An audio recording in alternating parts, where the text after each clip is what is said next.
അറിയില്ല, വായന അറിയില്ല, അങ്ങനെ ഒന്നും അറിയില്ല. ഇയാൾ ദിനചര്യ വെച്ചാൽ കുറേ നേരം ഉറങ്ങണം, കുറേ തിന്നണം, പിന്നെ കഴിക്കണം. ഇതാണ് അയാളുടെ പണി. അയാൾക്ക് മാസങ്ങളെ പേരൊന്നും അറിയില്ല. അയാൾക്ക് ശമ്പളം വാങ്ങിക്കാനാകുമ്പോൾ അയാളമ്മ ശമ്പളം വാങ്ങിച്ചിട്ട് വരും. അയാൾക്ക് ആകെ വേണ്ടത് മുക്കുപൊടിയാണ്. ആ മുക്കുപൊടി അയാളമ്മ അയാൾക്ക് വാങ്ങിച്ചു കൊടുക്കും. അങ്ങനെ ജീവിച്ചു പോകുമ്പോഴാണ് അവരുടെ ജീവിതത്തിൽ അത്ഭുതം സംഭവിക്കുന്നത്. എന്നാൽ അത്ഭുതമല്ലേ, വേറൊന്നുമല്ല. അയാളെ മൂക്കിന് ചെറുതായി വലിപ്പം വെക്കാൻ തുടങ്ങി. അത് വായും കഴിഞ്ഞ് താടിയും കഴിഞ്ഞ് നീണ്ടു വളർന്നു. അത് ഒട്ടിച്ചെടുക്കാൻ പറ്റാണ്ടായി. ഇങ്ങനെ വളർന്നത് വലിയ കുഴപ്പമൊന്നുമില്ല. ഉറങ്ങുകയും ചെയ്യാം, മൂക്കുപൊടി വലിക്കുകയും ചെയ്യാം, തിന്നുകയും ചെയ്യാം, ഒരു കുഴപ്പമില്ല. പക്ഷെ അയാൾ ഈ മൂക്ക് കാരണം അയാളെ ജോലിയിൽ തിരിച്ചു കിട്ടും. ഇങ്ങനെ ജോലി ഇല്ലാണ്ട് വീട്ടിൽ കയറിയിരിക്കുന്ന ഇയാളെ കൊണ്ട് വീട്ടുകാർക്ക് സ്വരീകേടായി. എന്നാ വെച്ചാല് ഈ വീട്ടിലിരിക്കുന്ന ഇയാളെ കാണാനും ഇയാളെ മൂക്ക് തൊട്ട് നോക്കാനും ഇയാളെ ഇന്റർവ്യൂ ചെയ്യാനും കുറേ ആള് വന്നു. ഇയാളെല്ലാം കണ്ടിട്ട് മൂക്കിന് ദേഷ്യം വന്നിട്ട് മൂക്കൻ അമ്മയോട് പറഞ്ഞു ഇവരെല്ലാം പുറത്താക്കിയിട്ട് വാങ്ങിയെടുക്കാൻ.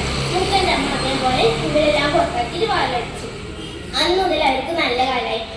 ഓരോരുത്തരും മൂക്കനെ കാണാൻ വേണ്ടിയിട്ട് നമുക്ക് പൈസ കൊടുത്തിട്ട് മൂക്കനെ കണ്ടു. അങ്ങനെ പട്ടേൽക്കാരായ മൂക്കന്റെ കുടുംബം 6 വർഷം കൊണ്ട് പണക്കാരനായി.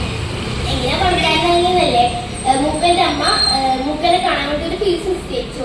അങ്ങനെ പൈസ കിട്ടി അവര് വലിയ പണക്കാരായി. പിന്നീട് അയാളുടെ ഹ്യൂമൻ സബ്മറൈൻ എന്ന ഫിലിമിൽ അഭിനയിച്ചു. 6 മഹാകവികള് മൂക്കനെ കുറിച്ച് മഹാകാവ്യങ്ങൾ പുറത്തിറക്കി. അങ്ങനെ മൂക്കൻ ഒരുപാട് മൂക്കൻ ഒരു വലിയ കൊട്ടാരം പോലത്തെ വീടും പണിതു. പിന്നെ അയാള് നോക്കാൻ വേണ്ടിട്ട് 2 സുന്ദരികളായ സെക്രട്ടറിമാരെ ആക്കി. ആ 2 സുന്ദരികളും മൂക്കനെ സ്നേഹിക്കാനും തുടങ്ങി. പിന്നെ മൂക്കൻ ലോകത്തിലെ എല്ലാ സൽപ്രധാന സംഭവങ്ങളെ കുറിച്ച് അഭിപ്രായം പറയാൻ തുടങ്ങി.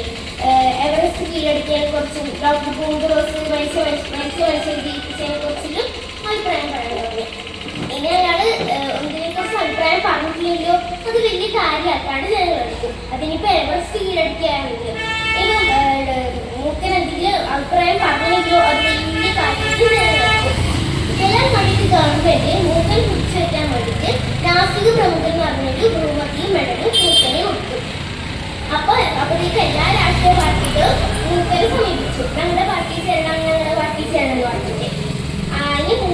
മൂക്കൻ ഏത് ചേരുന്ന അറിയില്ല, കാരണം മൂക്കൻ വിദ്യാഭ്യാസം ഇല്ലല്ലോ. അങ്ങനെ എന്തെങ്കിലും മൂക്കിന് മനസ്സിലാവില്ല ആരെ പേര് ചേരുന്നത്. മൂക്കിനൊന്നും കൊടുക്കില്ല. അപ്പോൾ മൂക്കന് സെക്രട്ടറിമാരായ ഒരു സുന്ദരി പറഞ്ഞു എന്റെ പാർട്ടിയിൽ ചേരണമെന്ന് പറഞ്ഞു. മൂക്കം വേണ്ടിയില്ല, മൂക്കനാണ് ചേരുന്നത്. അപ്പം കുറച്ച് കഴിഞ്ഞിട്ട് ആ സുന്ദരിന്റെ പാർട്ടി പറഞ്ഞു നമ്മുടെ പാർട്ടി മൂക്കന്റെ പാർട്ടി പറഞ്ഞു. മൂക്കന് സംഭവമേ അറിയില്ല. അപ്പോഴത്തേക്ക് മറ്റേ സുന്ദരിയായ സെക്രട്ടറി ഇല്ലേ, ആ സെക്രട്ടറിക്ക് ദേഷ്യം വന്നിട്ട് ആ സെക്രട്ടറി പറഞ്ഞു മൂക്കന്റെ മൂക്ക് റബ്ബർ മൂക്കാണ്, ഒറിജിനൽ മൂക്കല്ല, അവൻ ജനങ്ങളെ വഞ്ചിക്കുകയാണെന്ന് പറഞ്ഞു. അപ്പോഴത്തേക്ക് എല്ലാവരും ജനങ്ങളെല്ലാം അമ്പരന്ന് പോയി. ജനങ്ങൾ അങ്ങോട്ടും ഇങ്ങോട്ടും ഫോൺ വിളിയും കത്തയക്കലും എല്ലാം. അപ്പോഴത്തേക്ക് പ്രസിഡന്റിനെയും എല്ലാവർക്കും പ്രധാനമന്ത്രിക്ക് ഇരിക്ക ബുദ്ധിമുട്ടി. ജനാന്തകനായ മൂക്കൻ നശിക്കട്ടെ, മൂക്കന്റെ പാർട്ടി നശിക്കട്ടെ, ഇൻക്ലാബ് സിന്ദാബാദ് മറ്റേ എതിർ പാർട്ടിയിലും മൂക്കന്റെ സുന്ദരി പറഞ്ഞുകൊണ്ടിരുന്നു. അപ്പം മൂക്കന്റെ പാർട്ടിയിൽ സുന്ദരിക്ക് ആ സുന്ദരി പറഞ്ഞു അവൾ കള്ളം പറയുകയാണ്, സഖാവ് മൂക്കൻ അവളെ സ്നേഹിച്ചില്ല, അതിനോടുള്ള കുശുമ്പാണ് അവൾക്ക് പറഞ്ഞു. എനിക്കറിയാം മൂക്കന്റെ മൂക്ക് റബ്ബർ മൂക്കല്ല, ഒത്തിരി മൂക്കാണെന്നും ജനങ്ങളോട് പറഞ്ഞു. ജനങ്ങൾ ആകെ ആശയക്കുഴപ്പത്തില്ല, ഈ മൂക്കന്റെ മൂക്ക് റബ്ബർ മൂക്കാണോ അല്ല ഒത്തിരി മൂക്കാവുന്ന കാര്യത്തിൽ. അപ്പൊ എല്ലാവരും പറഞ്ഞു മൂക്കനെ സംരക്ഷിച്ച പ്രധാനമന്ത്രിയും പ്രസിഡന്റും രാജിവെക്കുന്നത്. കാരണം എന്താണ് മൂക്കന്റെ മൂക്കിന് കുറെ ബഹുമതികൾ കൊടുത്തിട്ടേ. അതുകൊണ്ട് അങ്ങനെ പറഞ്ഞു. ഇതെല്ലാം കേട്ട് പ്രധാനമന്ത്രിക്ക് പ്രസിഡന്റിനും ദേഷ്യം വന്നിട്ട് അവര് മൂക്കനെ അറസ്റ്റ് ചെയ്തു. കുറച്ചാളത്തേക്ക് വലിയ കുഴപ്പമൊന്നും ഉണ്ടായില്ല. പിന്നെ ജനങ്ങളുടെ ഈ സംശയം തീർക്കാൻ വേണ്ടിയിട്ട് പ്രസിഡന്റ് ഒരു ദിവസം പ്രഖ്യാപിച്ചു.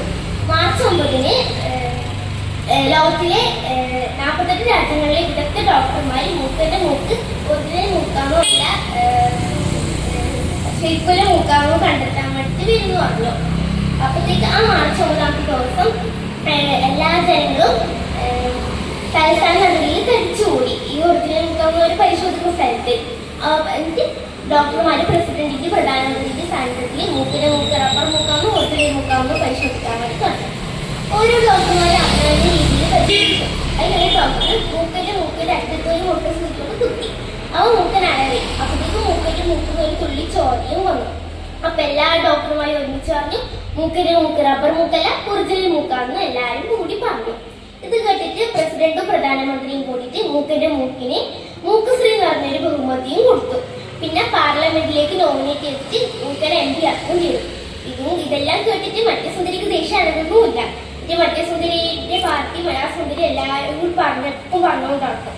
മൂക്കന്റെ മൂക്ക് റബ്ബർ മൂക്കാണ് ഒറിജിനൽ മൂക്കല്ല, ജനങ്ങളെ വഞ്ചിക്കാമെന്ന് ഇങ്ങനെ പറഞ്ഞുകൊണ്ടാട്ടോ പ്രസിഡന്റും പ്രധാനമന്ത്രി മൂക്കനെ സംരക്ഷിച്ച പ്രസിഡന്റും പ്രധാനമന്ത്രി രാജിവെക്കണമെന്നും ഇങ്ങനെ എപ്പോഴും പറഞ്ഞുകൊണ്ടാട്ടോ.